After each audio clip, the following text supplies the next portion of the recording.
Thank you for staying with us. You're still watching The Breakfast on Plus TV Africa. It's time to take the global stories that have made it to the front pages of our national dailies. And joining us to review the papers this morning is Kamilu Sani Fage, Professor Kamilu Sani Fage. He's from the Department of Political Science, Bayero University, Kano. Good morning, sir. Thank you for joining us. Good morning, and thank you for having me.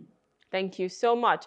All right, so we're going to start with the Punch this morning, and the Punch leads with NLC folds fresh petrol price hike, says federal government insensitive. And the writer here says Labour fears hike will fuel food crisis, increase in line with rising crude price, and that's according to Dangote. So of course, we're back here. It seems like every 2 months or every 3 months, every quarter, there is a price hike. There is an increase when it comes to petrol price. And of course, we know that petrol is one of the bloodlines for this nation because you use it for so many things, transportation, alternative source of, power, and the list is endless. But here, we're seeing another price hike, and people are saying, or Labour fears that the hike will obviously increase, when it comes to food inflation, because a lot of people need food, and those food, they need to be transported from the farms, to the urban centers. And here we are again. Dangote, in his own words, are saying the increase is in line with the rising crude price. What's your take on this? Because I feel like since when the president assumed office and said subsidy was gone, that just became a catalyst for so many things, for so many price hikes. And now it seems like we don't even know when it's going to end. At some point, maybe petrol might just get to over 5,000 naira per liter. What do we do as a nation right now? What can the common man do, knowing that this commodity that is so essential for daily living has become so expensive that they can barely afford it? Yeah, you see, it is not what the common man will do, it's what the government will do about the price increase. The government doesn't seem to be doing anything at the moment. So maybe at some point, we just need to take it to ourselves and say, this is where we are. Because of course the government knows about this. They increase it every now and again. They reduced it by maybe a few naira. But here we're back again with another increment. Yeah, you see, what I'm saying is basically if it were truly a democratic system, the common man will have something to do. He can pressurize his own leaders to now take the decision to bring down the price. Yeah. But what we are having is that in this situation, the government is more in response to the outside powers, meaning World Bank and IMF. So they listen to them more, not to Nigerians. So even if Nigerians were to do what happened in the past, like occupied Nigeria when Tinubu and others did it, and when they pressurized this thing, because the government has shown that it is not sensitive to the people. Wishes. So had it been the government is sensitive, I think this is where Nigerians will do. I'm not saying Nigerians don't have anything to do. I'm just a little bit sarcastic here, okay? Saying that because of the insensitiveness of the government to the wishes of the people, so that is why the people will not have anything to say. But really, under a democratic system, we have a thing to say. And one of the things is, we now resist this thing, not in terms of strike or anything, but to pressurize our own representative and make it. You see, the reason is that even Nigerians are politically conscious.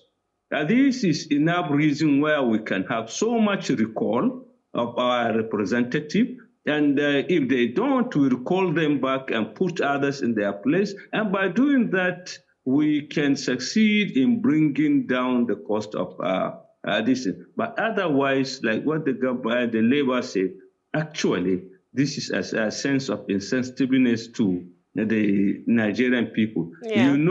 Like we said, fuel is the bloodline of Nigerians, Nigerian economy. So even if you increase a kobo in fuel price, there will be rise in inflation. And already we reach certain level that where commodities are unaffordable to average Nigerian. So by the day you will have this increase. And I think this is where the government needs to come in and seriously know that Nigerians are suffering. They are crying in silence because of this situation. And the worst part, I mean, you're just speaking and talking about if a cover is being, put up when it comes to fuel. Of course, there's going to be inflation. But the worst part about this whole thing is when prices go up, they never come down in Nigeria. So it's almost as if with the government increasing this fuel price, then it's just going to keep going up. And we never see things come down. For instance, I think some fuel stations, I think MRS had, an agreement with Dangote, and they were selling for about 935 naira. That is for MRS. But other fuel stations were still selling for over 1,000 naira. Even as of the time when, fuel had been reduced to 899 naira. So with inflation, the moment it goes up, most times it is unlikely for you to see the prices of goods, of commodities come down. So I don't even know, what do you think the government needs to be doing right now when it comes to intervention? Because, they are talked about import fees when it comes to food items. That never saw the light of day. We never saw that take flight. They talked about, of course, giving some people 75,000 naira at some point. We don't know how that happened. What can the government be doing right now to ensure that, at least the Nigerian people can just have a breather? Because it seems like we're being bamboozled with so many things at the moment. Yeah, you see, we wrongly believe what capitalism is all about. We think we have to allow people to gang up and now set up a price. Even in America, this is not what happens. You don't allow people to gang up and, to exploit the populace. So this is where the government should come. When you say you are adopting pre-market economy, it doesn't mean you allow the people to at the mercy of the producers or whatever, or the marketers. And now this is where the government has to come in. And also we have to know that this blame game will not take us anywhere. Now, what happened is Dangote is saying something, the marketers are saying something different. This one is blaming this one is blaming this. Nigerians are tired of that, okay? The government needs to take action, actually. And the government needs to be aware of the fact that Nigerians voted them because Nigerians cannot solve their problem. They put people in power to do it on their behalf. So the government should respond to the yearnings and aspirations of Nigerians instead of, staying in this stage of denial, or instead of saying, okay, instead of this, what we are going to do is perhaps to give some palliatives, give these things, hand out to Nigerians, hand out, and this will not. The government has to take the bold step to create a conducive atmosphere for business to thrive, for Nigerians to survive. So I think that is what has to be done. All right. So let's move over to Edo State. So there's a story here that says Edo Tribunal, police fighting security as violence rises. So of course, Senator Okpebolo was, being the winner of the election in Edo State, and as the candidate of the All Progressive Congress, he was declared winner. But a lot of people are saying, it was wrong. They wasn't supposed to be the winner. Now they've reached tribunal and there's violence there. How do you think, they need to play this at the moment, whereby the people of Edo State don't suffer because they're just two parties that are fighting? How can they ensure peace? I know that the police is obviously tightening the security here, but what can be done? And how do we ensure that people don't always have to get to tribunal? That the vote counts and people can actually see that this winner is the legitimate winner, whereby we don't have to go to tribunal, we don't have to go to court all the time. You see, our politicians fail to learn from lessons. If we look backwards, all what happened in the First Republic, in the Second Republic, and even in the aborted Third Republic is where you don't have a free and fair election, where you don't have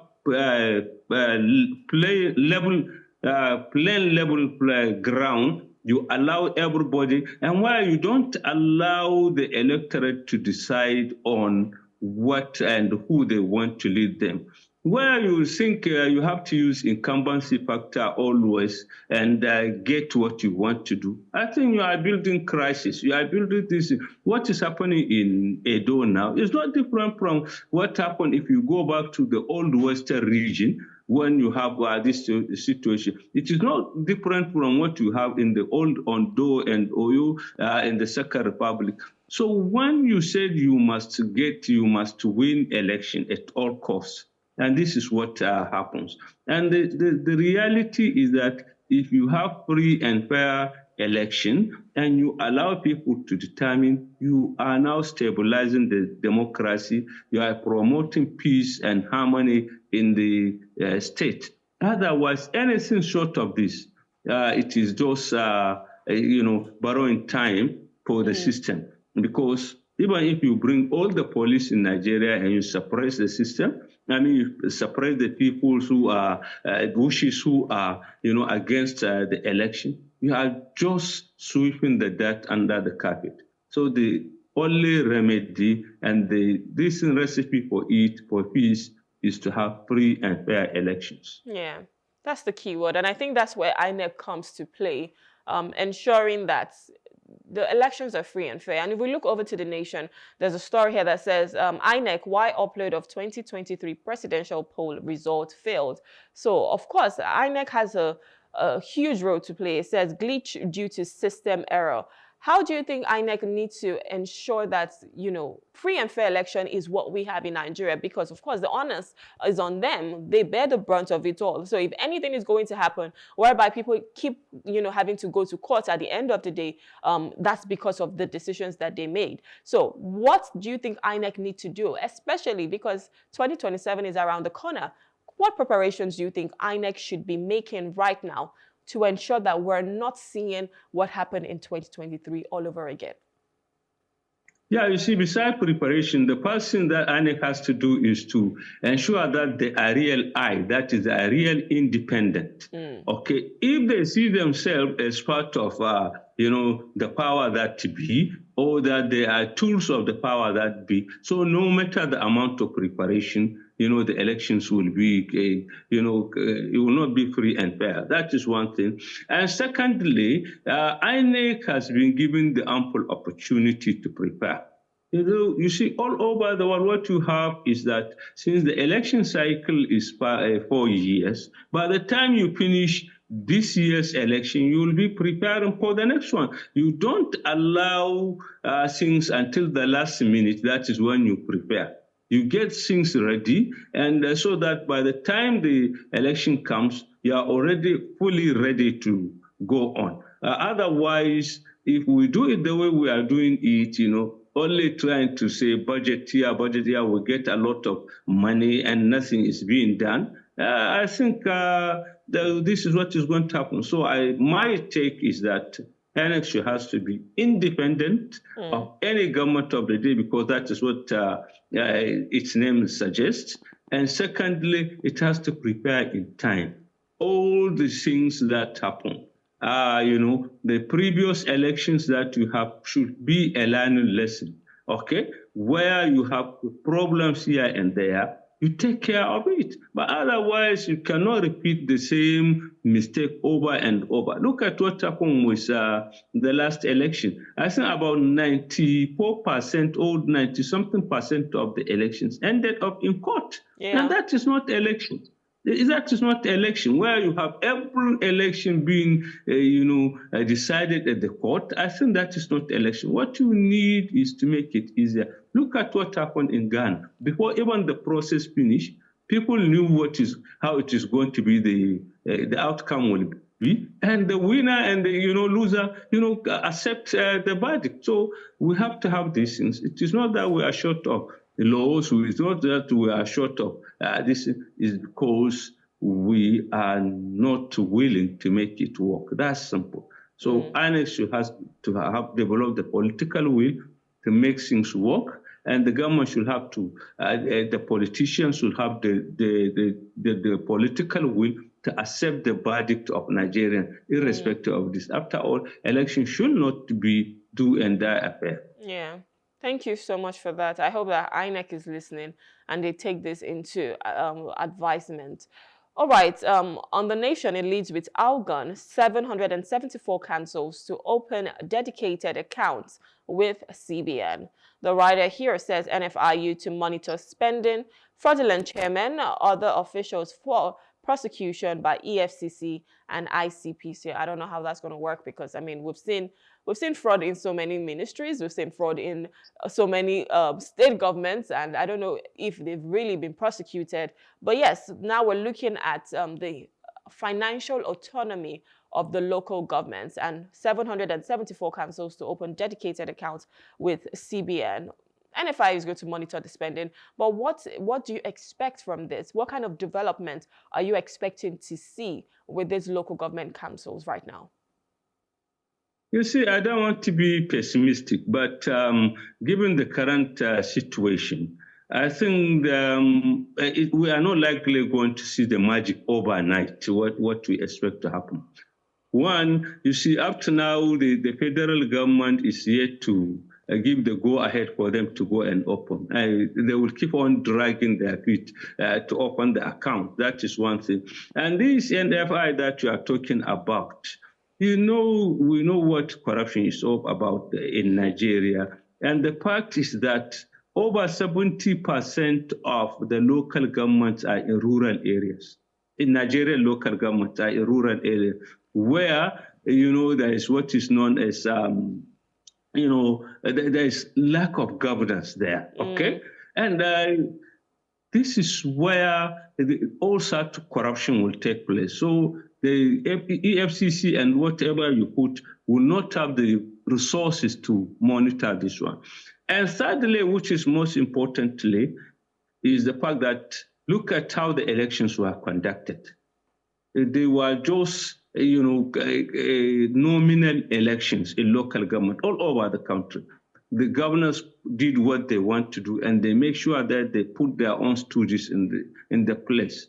So the governors will now use these stooges that they have and still siphon the resources of local government.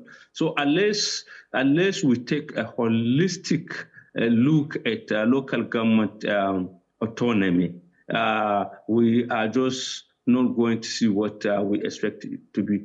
Local government have to be free politically, independently politically. They have to be independent administratively. They have to be independent economically. Okay, this is one thing that we do. The others, that the most important two things have not been done. So at least for the time being, we can see slow changes in the condition, but we cannot see miracle happening overnight, even if they open the accounts in the local, in the central bank, unless steps are taken to guarantee their administrative and political autonomy as well as economic autonomy. All right, thank you for that.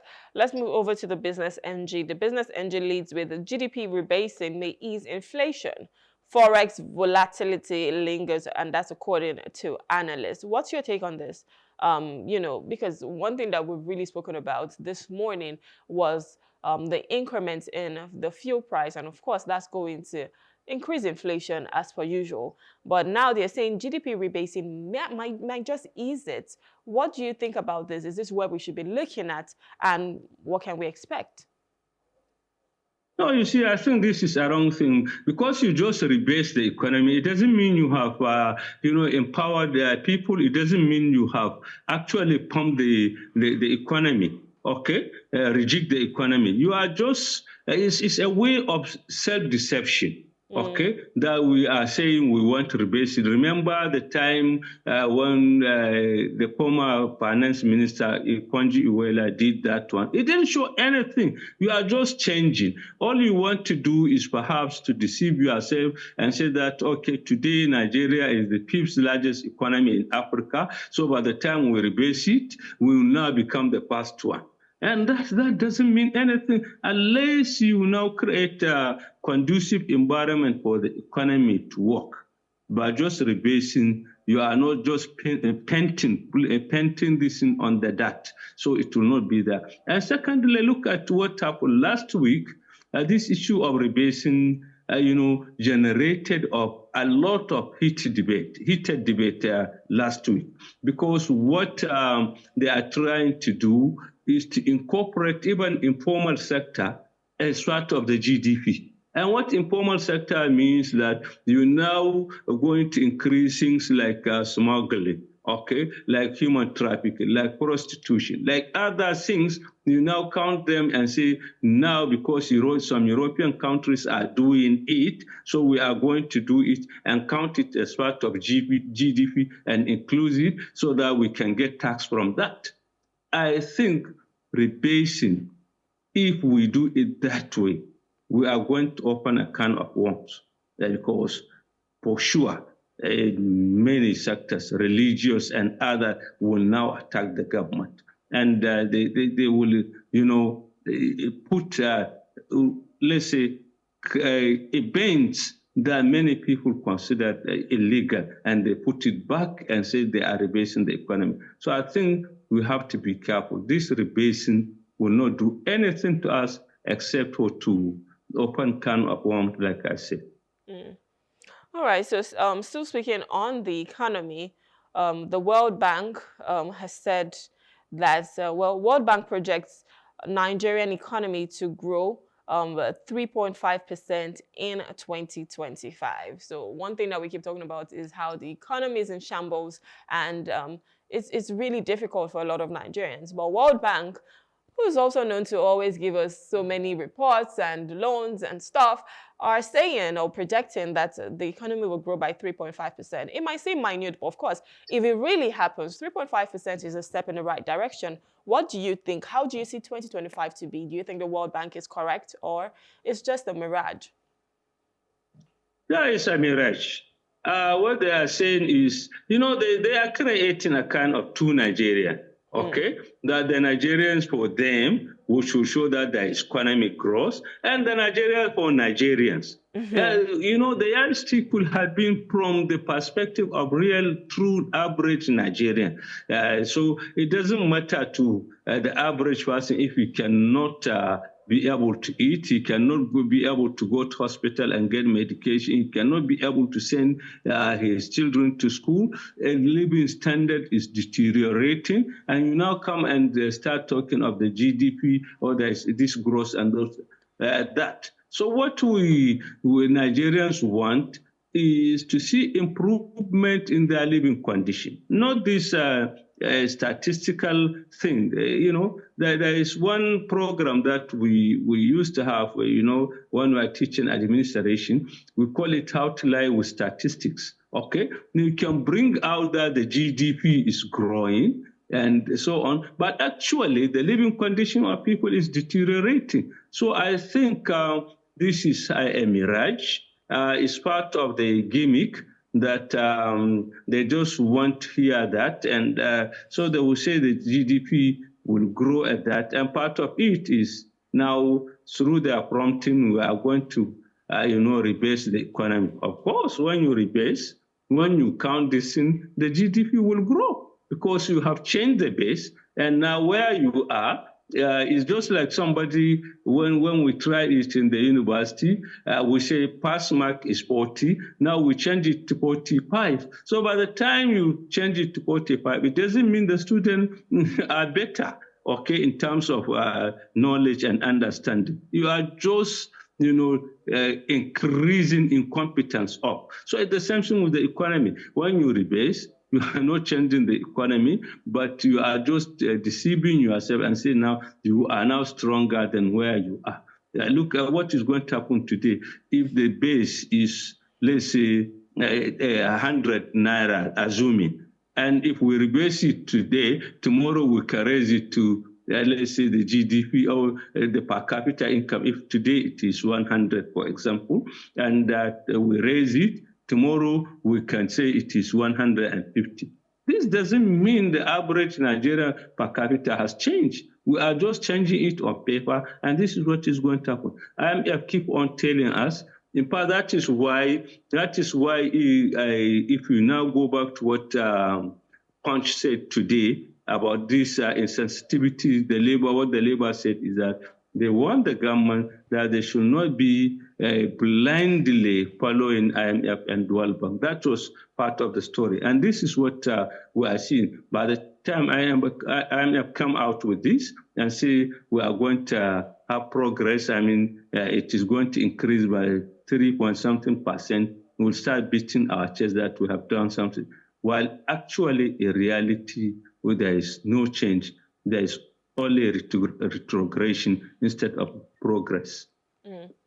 All right, let's go to the Nature News, and that's our final paper for today. And it says NAS, which is the National Assembly, reaffirms support for NADF, that's the National Agricultural Development Fund, to boost food security. So of course, they're obviously put up their budget and show their priorities for 2025, which included enhancing seed production systems, scaling up agricultural financing, and improving rural infrastructure to bolster food security and economic growth. So since we're still talking about economic growth, I know one of the issues that people have is the affordability for food, right? And food is something that we need for our bodies. It needs to sustain us. So with this, the National Assembly that is reaffirming their support for the NADF.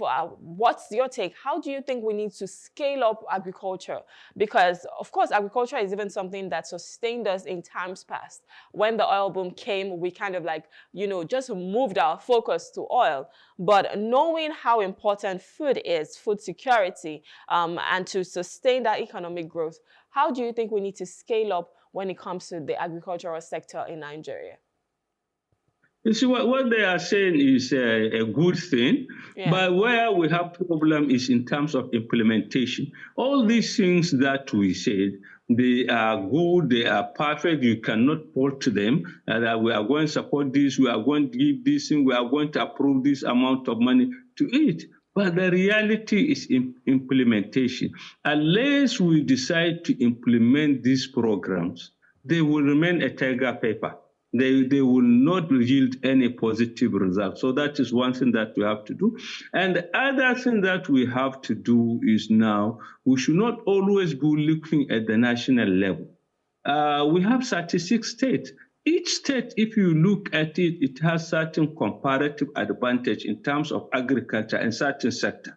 Okay, so this is where the state need to come in also to make sure that they they encourage and support agriculture in their own respective state. So by the time one state is good, let's say in cocoa, the state government have a very good policy in that one. This one is good in maize, this one is in rice, and so on. This is in yam, and so that when you put everything together, and you have a kind of synergy between the subnational units, that is states, and then the nation, then we really have the political will, then we will implement it.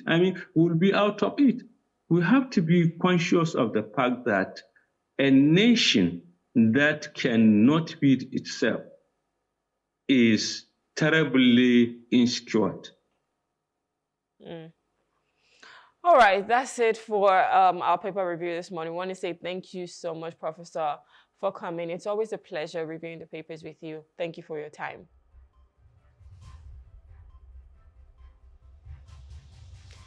Okay, that was Professor Kamilu Sani Fage from the Dept of Political Science, Bayero University, Kano. And we've just been taking the global stories that has made it to the front pages of our national dailies.